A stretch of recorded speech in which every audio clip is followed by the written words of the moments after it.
For my project, I made a motion sensing camera using a Raspberry Pi to track things such as birds. Creating a motion sensing camera. I'm going to go over what equipment I used, actually creating the camera and putting everything together, how motion sensing works, things I would like to improve on if I did this project again, different uses for the camera, and how it could be used in the future. What equipment I used. I used a Logi 720 USB webcam for the camera, but any USB camera would work. I used a Cheerio battery pack, but any portable charger or battery pack would also work. I used an SD card to upload Motion iOS onto the Raspberry Pi. The software I chose to use was Motion iOS. I just found it was the easiest one, and it had a friendly user interface. I used a Raspberry Pi 3, but you can use a Raspberry Pi 4 or any Raspberry Pi because they're all compatible with Motion iOS. You might be wondering, what is a Raspberry Pi? Well, a Raspberry Pi is a small credit card-sized computer that people can use if they want to get into coding or computer programming. Setting up your camera. Now that you have all your equipment, you need to put it together. So, the first step is to download Motion iOS onto an SD card. Then you have to plug a USB camera into your Raspberry Pi and also a power source. Once that's all set up, you need to connect your Raspberry Pi to the internet. I chose to use an Ethernet cord because it's easier. You can try to do it wirelessly, but it might take some more work. Then go in and change some of the video settings so everything runs smoother. Then you need to go in and set up motion detecting, then hook everything up and make sure your camera can see your birdhouse.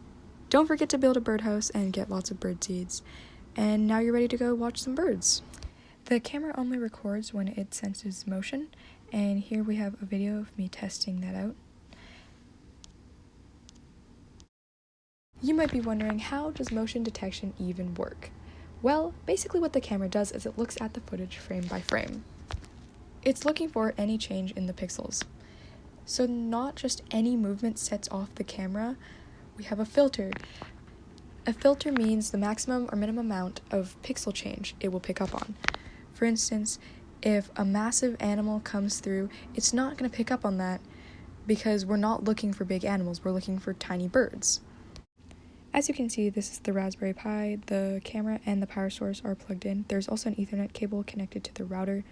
Here is where we put the birdhouse in a tree, and next there's a video of a stuffed animal on a stick because we didn't get any actual birds. Things I would like to improve. If I had more time to mess around with the camera, I would improve the motion detection filter. So I would make it more precise so that it detects only birds and doesn't detect big movements, for instance, a raccoon that would be walking by the birdhouse. I would set it up so it would upload automatically to Google Drive anytime a bird would come by the house. I would make it easier to adapt for different uses. For instance, if for some reason we decided we wanted to track raccoons now instead of birds, I would make it easier to switch the filter. How this could be useful in the future.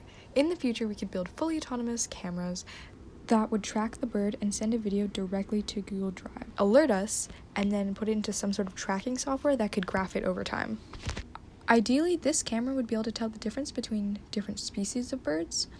It would be able to tell them maybe by color and size, and we would be able to set it up for 1 to 3 years with minimal maintenance. And it would stay there and track if the bird population is going down over time, due to outdoor cats killing them. That is the end of my presentation. I hope you learned something and now want to make a motion sensing camera of your own. Remember, birds are a figment of your imagination and therefore cannot hurt you. And also, I am so sorry for subjecting you to this terrifying time lapse my bird cam took. The end.